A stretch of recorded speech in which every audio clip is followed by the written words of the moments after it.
Assalamualaikum warahmatullahi wabarakatuh.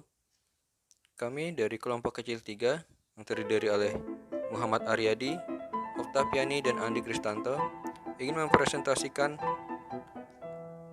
tugas kelompok kami, yaitu analisis isu global diskriminasi berdasarkan SARA. SARA adalah akronim dari suku, ras, agama, dan antar golongan. SARA adalah pandangan ataupun tindakan yang didasari dengan pikiran sentimen mengenai identitas diri yang menyangkut keturunan, agama, kebangsaan, dan kesukuan dan golongan. Yang digolongkan sebagai sebuah tindakan SARA adalah segala macam bentuk tindakan baik itu verbal maupun non-verbal yang didasarkan pada pandangan sentimen tentang identitas diri atau golongan. Isu SARA adalah isu yang masih sangat sensitif terutama di negeri kita Indonesia, di mana banyaknya suku ras dan agama menjadikan potensi perpecahan terbuka lebar. Hal ini diperparah dengan tingkat pendidikan yang masih rendah yang berakibat sulitnya masyarakat menerima perbedaan dan pandangan yang berbeda. Hal ini tentu saja menjadi potensi untuk bangsa lain dalam memperlemah kekuatan bangsa dan negara yang tentu saja ingin menggerogoti keutuhan NKRI.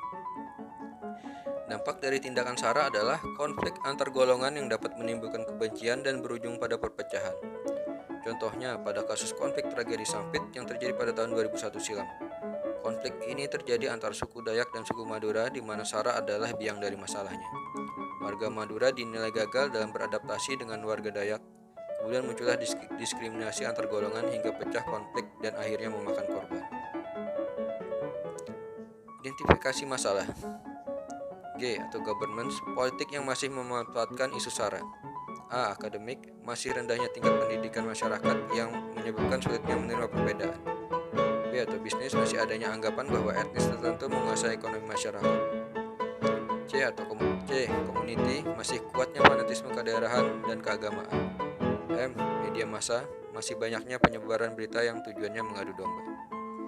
Untuk mempresentasikan slide selanjutnya, saya serahkan kepada saudara saya, Muhammad Aryadi. Terima kasih.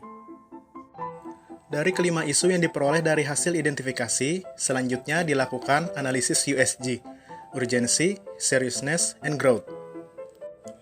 Pada tabel berikut bisa dilihat bahwa isu yang memperoleh skor nilai tertinggi adalah isu masih banyaknya penyebaran berita yang tujuannya mengadu domba, yang menempatkannya sebagai isu prioritas.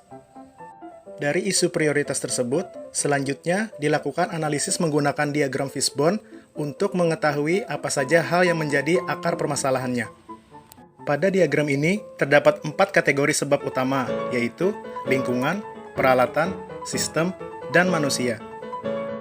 Pada kategori sebab lingkungan, yang menjadi akar permasalahannya adalah kurangnya pengawasan dalam bersosial media. Pada kategori sebab peralatan, yang menjadi akar permasalahannya adalah kemudahan dalam memperoleh perangkat teknologi informasi, terutama gadget. Pada kategori sebab manusia, yang menjadi akar permasalahannya adalah kurangnya kemampuan diri dalam mencerna pemberitaan. Sedangkan pada kategori sebab sistem, yang menjadi akar permasalahannya adalah kurang tegasnya penerapan Undang-Undang ITE. Untuk pemaparan selanjutnya, saya persilahkan kepada Saudari Oktaviani. Selanjutnya dengan metode SWOT atau Strengths, Weakness, Opportunities, dan Traits. Pada strength, yaitu keragaman suku bangsa, agama, dan budaya merupakan kekayaan bangsa. Ada weakness, lemahnya rasa persatuan sehingga gampang terpecah belah. Pada opportunities, media sosial dapat menjadi wadah untuk saling mengenalkan budaya yang beraneka ragam. Dan pada traits, yaitu intervensi pihak asing yang bertujuan memecah belah persatuan. Berikut tabel rekomendasi alternatif penyelesaian isu. Alternatif penyelesaian isu yang pertama yaitu memanfaatkan media sosial sebagai platform untuk promosi keanekaragaman budaya. Dengan tahapan setiap alternatif yaitu mengadakan pameran kebudayaan secara virtual sehingga mudah mencapai masyarakat luas. Hasil yang diharapkan masyarakat lebih menghargai keanekaragaman suku, bangsa, dan budaya. Para pihak terkait yaitu masyarakat. Alternatif penyelesaian yang kedua yaitu menjadikan kemajemukan bangsa sebagai kekuatan untuk menangkal pengaruh buruk. Dengan tahapan setelah alternatif yaitu mengadakan pertemuan tokoh budaya secara nasional dalam rangka menguatkan rasa persaudaraan. Hasil yang diharapkan, masyarakat menjadi sadar bahwa pemajemukan adalah aset bangsa yang patut dibanggakan. Para pihak yang terkait yaitu masyarakat. Alternatif penyelesaian yang ketiga, menggunakan media sosial sebagai sarana edukasi kepada masyarakat tentang persatuan dan kesatuan. Tahapan setiap alternatif menggunakan pengaruh influencer dalam mengedukasi masyarakat tentang pentingnya rasa persatuan dan kesatuan. Hasil yang diharapkan masyarakat, meningkatnya minat masyarakat khususnya generasi muda dalam menyadari pentingnya arti persatuan dan kesatuan. Para pihak yang terkait yaitu masyarakat. Alternatif penyelesaian yang keempat yaitu menguatkan semangat persatuan dan kesatuan untuk melawan pengaruh buruk dari asing.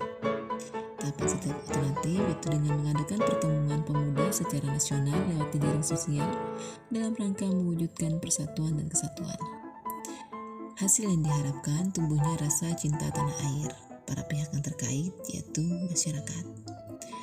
Terima kasih. Assalamualaikum warahmatullahi wabarakatuh.